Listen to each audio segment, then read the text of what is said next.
Morning, beautiful. It's great to see you.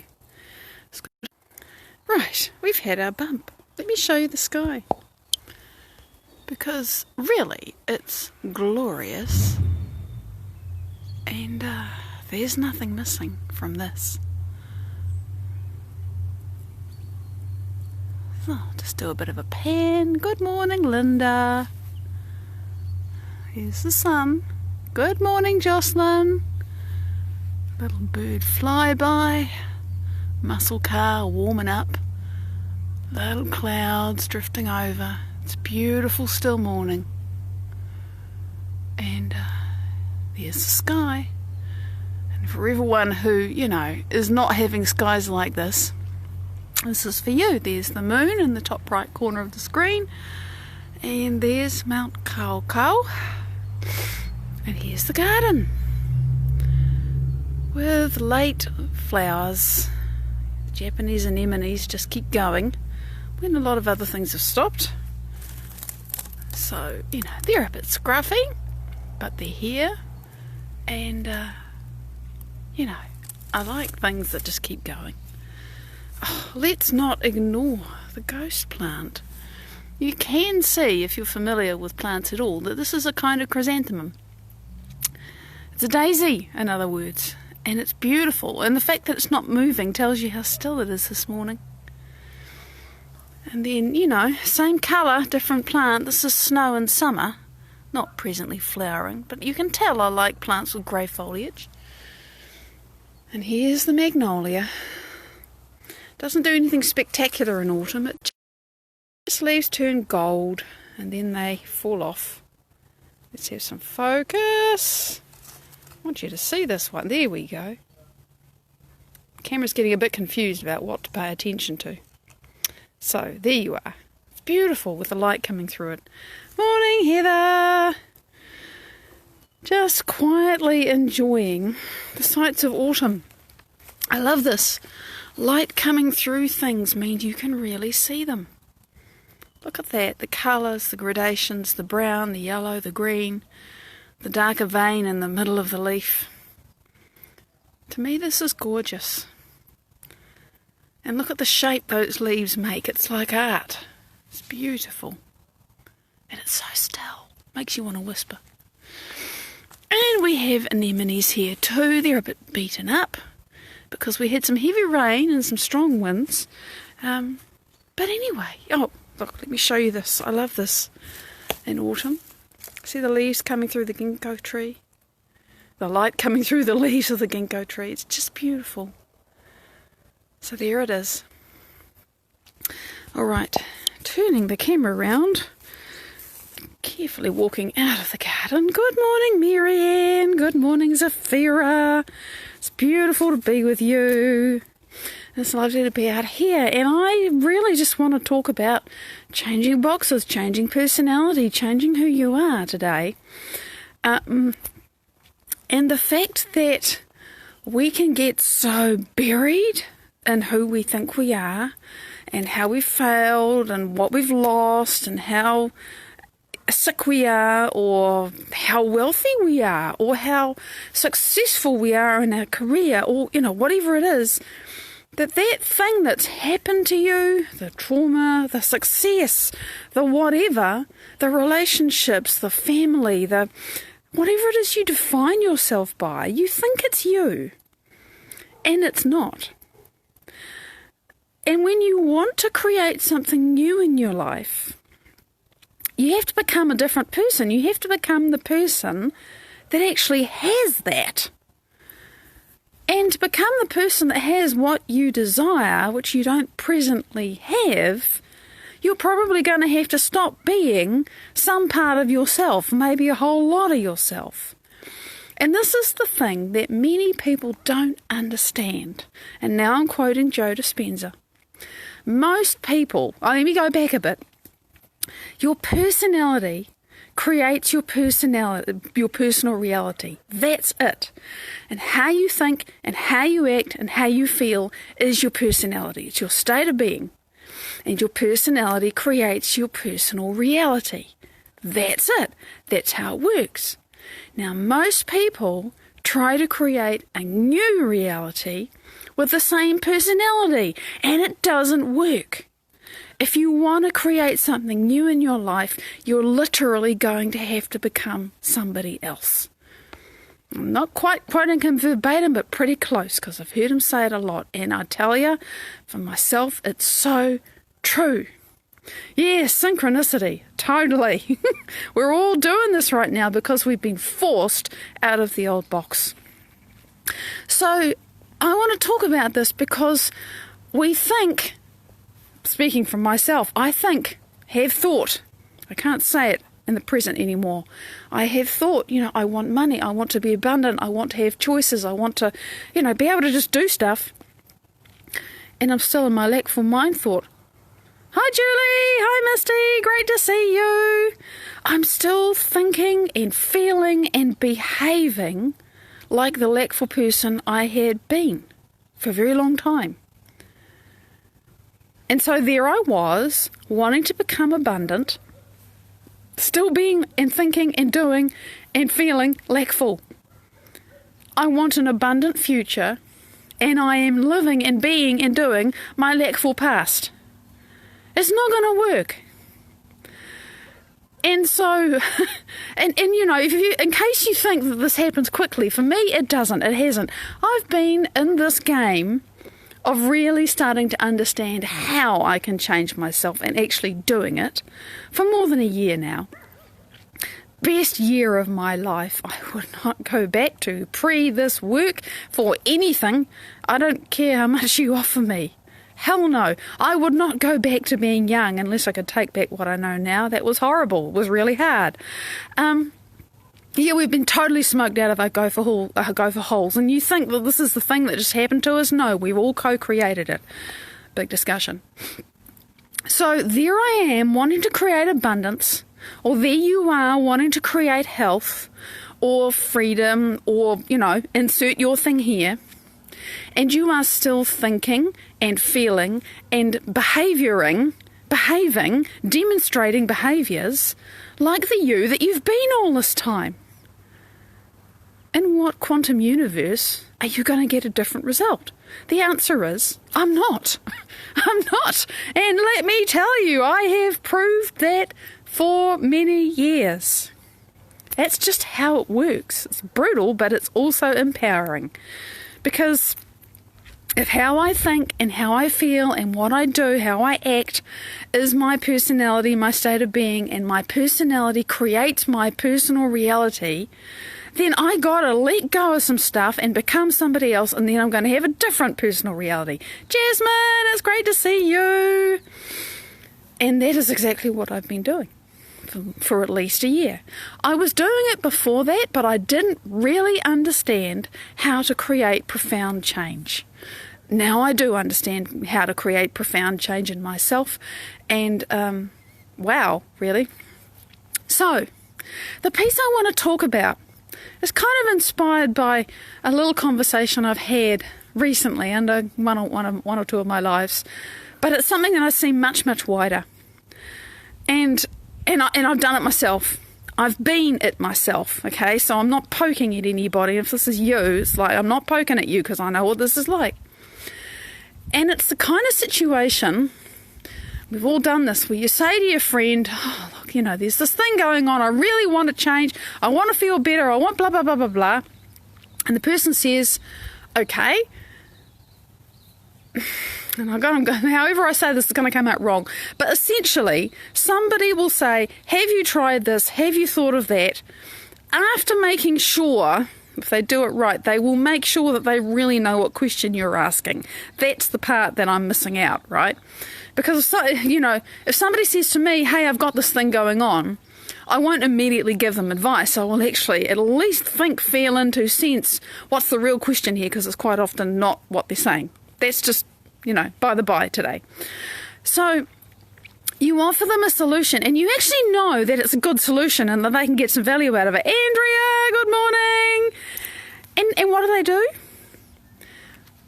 They practically ignore what you've said, or what you've suggested, and I've done this too, And they just go into a big story about how awful their life is and how difficult it is and all the things that are wrong with them and all the things that have happened. And you just get more, this is who I am.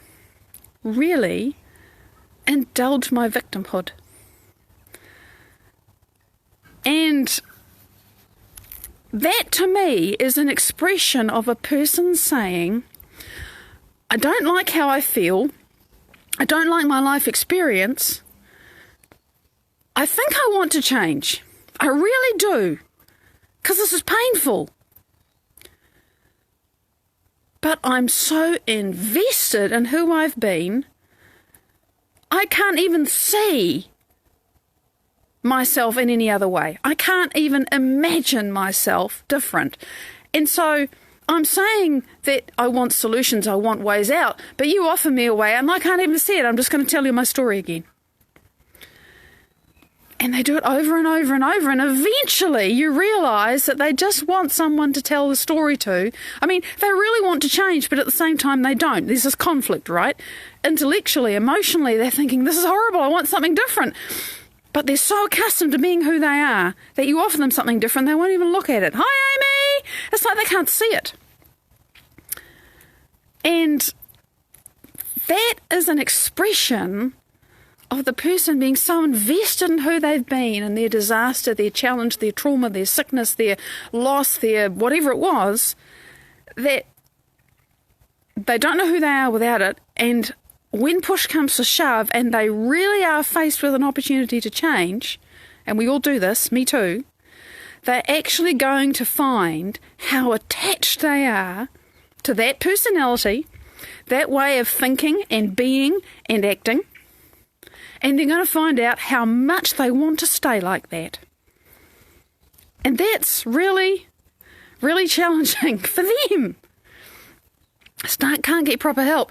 Yeah, and Mister, it's a good question because, I'm often conscious that I'm sitting peacefully in my house with a man who loves me and whom I love, and nobody is threatening me. I'm not in difficult circumstances. I'm not, surrounded by whatever. And, I'm reasonably coherent, and when you're reasonably coherent, everything is simpler. And I think, but Maddie, aren't you just talking through a hole in your ass, never mind in your head, to people who are facing much more difficult situations than you? Yeah, Linda, you've got it. Because you've been there, right? You've been both sides of that story. I know. But you didn't spend so much... You've told people things for a long time.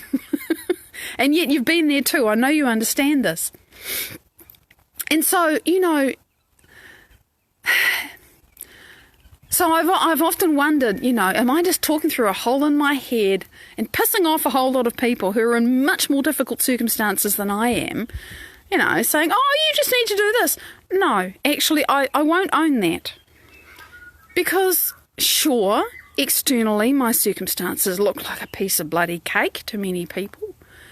But I've said this before, everybody's mountain is their own. And I observe that people have had enormous internal challenge conquering themselves in situations that I think are way easier than mine. And also in situations that I think are way harder than mine. I don't really think the circumstances have got much to do with it. Despite, my brain wants to say, oh, but it does. It's like, no, I will not accept that. And yeah, it's wonderful if we can get proper help. It is wonderful if we can get proper help. But this is the point. This is how I think about it, right? So again, I'm not beating up on you, Misty, because I'm not walking your path. But this is just how I think about it. If the help that I desire and want isn't currently available, and it's like at the moment that there's things that in particular myself but my husband can't do, and it's really impacting on him, and I'm thinking, oh God, I'm watching him go backwards. Oh, bless you, Misty. Mwah. I'm watching him go backwards because of this physical impact. He's not getting a treatment that he normally gets because we're in lockdown. And there's a part of me that's just like, oh, shit, this is not bloody fair, blah, blah, blah, blah, blah. I don't like it. I don't like the results. It's really impacting him, and that impacts me. But at the same time, if I am the creator of my reality, I'm giving my power away if I'm saying that, first, this is happening to me, it's bad, it's a problem. Secondly, that there's nothing that we can do. Thirdly, that whatever my husband chooses to do or not to do about it, I'm powerless and I can't, change things myself as well. Alison, it's great to see you. So I really have to decide, at what point, and I've said this before, at what point do my thoughts stop creating my reality? And it's a deep question to ask when it's not happening the way you want it to. Oh, yes. Yeah, you made the choice. Now, thank you, Linda. You've just pushed me directly to the place where I need to go. Because we can analyse the problems that we face within the emotions and the thoughts and what we know about them until the cows come home and you're just going around inside that box, right? That box that says, I'm a this, I've had that happen to me, I don't know how to get out of this, that whole thing. And we actually have to take our energy and our attention away from the things that seem so insoluble to us. And it's like a loose tooth and you have to keep wheeling it. You're trying to fix the problem. But you have to stop looking at it from the point of view that you're used to looking at it from. And when I say looking, I mean sensing, feeling, tasting, working it out, whatever it is that you do. You just got to stop putting so much energy into, this is a problem, I have to figure this out. Clearly, you haven't figured it out already using what you know. You're going to have to get something else. And let me tell you, it's really weird when you do that so deeply that your whole box dissolves and you're kind of in a void, and you have to create a new box. Hello, it's where I am right now. It's kind of strange. I don't want to go back to my old box because I recognise how painful it was. So we have to take our power back kind of from ourselves, from our own thinking that says, nah, you can't solve that. It's too hard. There's too much resistance inside me. I don't want to do anything new. I don't know how to be somebody new.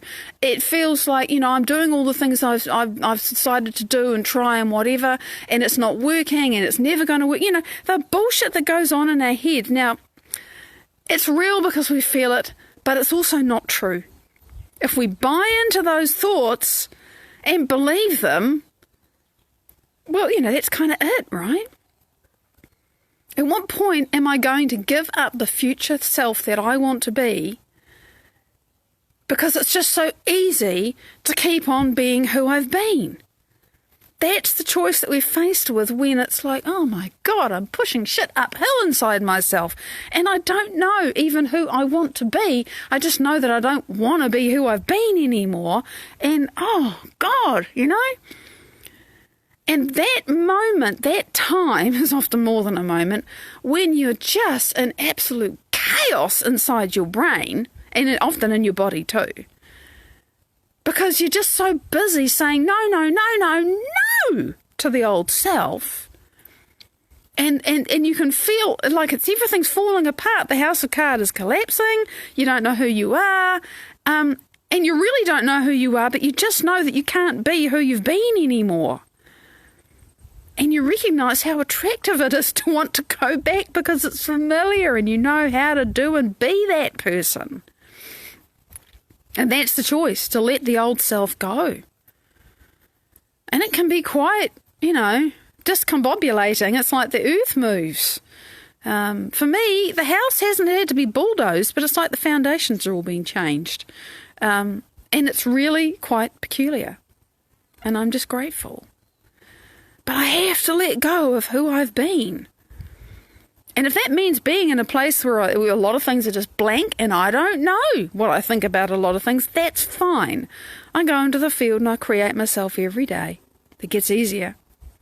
Oh yeah, stop fighting with who you are and start to become who you are, who you want to be. Because when you're fighting When you're fighting with something, isn't all your attention on it? It's like, having a tug of war with a donkey. Nobody's going anywhere. Drop the rope, leave the donkey behind, and go put your energy into who you want to be. And you have to choose over and over and over and over and over, again, over and over. You have to choose, because how long have you been choosing to be who you've been? How long has it been so habitual? Remember, neurologically it's habitual, and there's a superhighway in your brain that says, go and be this, you know how to do this, and your body's conditioned to it. And, and everybody around you knows how to deal with you when you are who you are as well. I keep forgetting to mention that. You become someone else. Some of them are going to look at you like you're from Mars and not want to know anything, have anything to do with you. Others are going to go, well, you're different. And, be curious or even upset. It's, you've really got to decide over and over who I want to be. Oh, I got to let go of that too.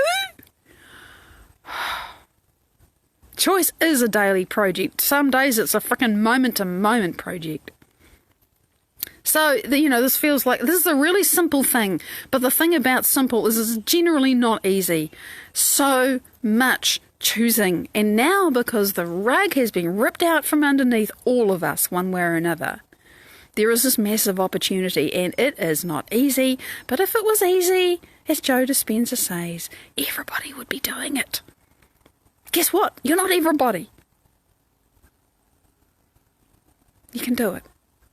If I can, anyone can. I know how deeply I was mired in who I was.